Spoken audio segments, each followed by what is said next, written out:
Hare Krishna to all the viewers and welcome in this video. This video is going to be the part 3 of the Bhagavad Gita series.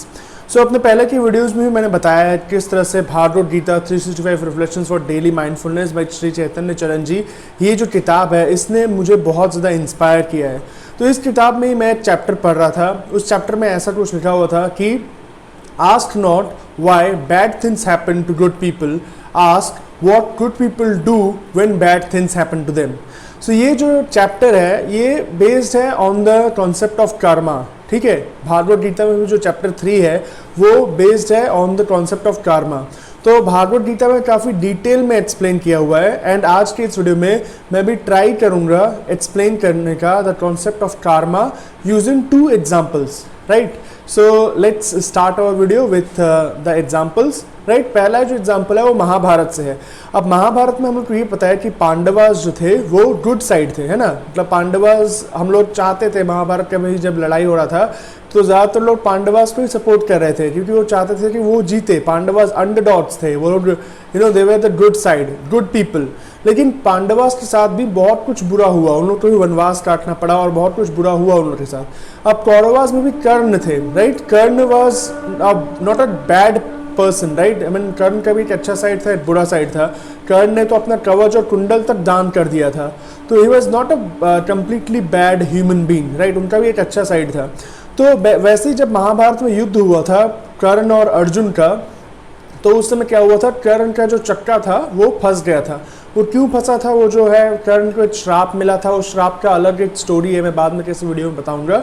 तो उस time पे क्या श्री कृष्ण ने कहा Arjun say that this is your opportunity, right. अगर तुमको कर्ण को हराना है, कर्ण को मारना है तो अभी ही हराना पड़ेगा, वरना 1-on-1 बैटल में यू कैन नॉट बीट कर्ण। तो ये सुन लिया कर्ण ने और फिर कर्ण ने श्री कृष्ण से ऐसा सवाल पूछा that you have created this entire universe, right. You have created the laws of this laws और धर्म, जिस बोलते हैं धर्म, मतलब रूल्स एंड रेगुलेशंस आपने क्रिएट किया है और अब आप ही बोल रहे हैं उनको ब्रेक करने के लिए।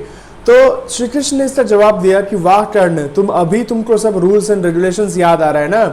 तब तुम्हारा रूल्स एंड रेगुलेशंस कहाँ था जब द्रौपदी का भरा सभा में अपमान किया जा रहा था, तब तुम्हारा रूल्स एंड रेगुलेशंस कहाँ था जब अभिमन्यु को इतने घेर के इतने बड़े बड़े महान योद्धा मिल के मार रहे थे एक बच्चे को। अभिमन्यु मतलब क्या है, उन योद्धाओं के सामने बच्चे ही थे।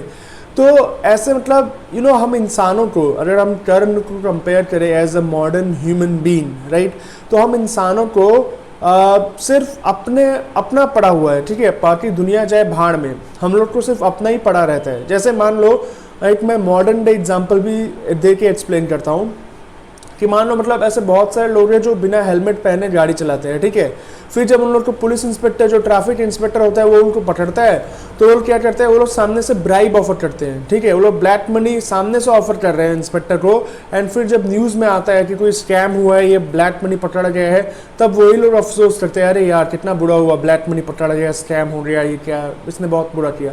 अरे भाई, लेकिन उस स्कैम को बढ़ावा देने वाले, ब्लैक मनी को बढ़ावा देने वाले भी आप लोग ही तो है, मतलब हम लोग ही तो है ना।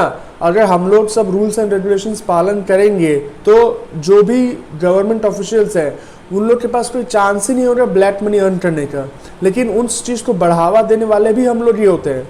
सो this is the concept of karma कि whatever you will do you have to pay for it, right. तो अगर कोई अच्छा, अगर सबसे पहले तो अच्छा या बुरा कोई इंसान नहीं होता है, हर इंसान के कुछ अच्छे साइड्स भी होते हैं, कुछ बुरे साइड्स भी होते हैं, ठीक है। तो आप किसी को भी कम्प्लीटली अच्छा नहीं कह सकते, किसी को भी कम्प्लीटली बुरा नहीं कह सकते, ठीक है।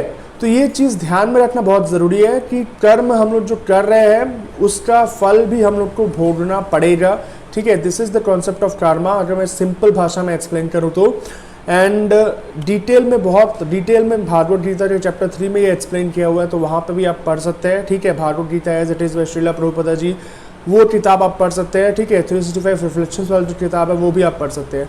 So that's all for this video, thank you for watching, stay safe and be happy. Hare Krishna.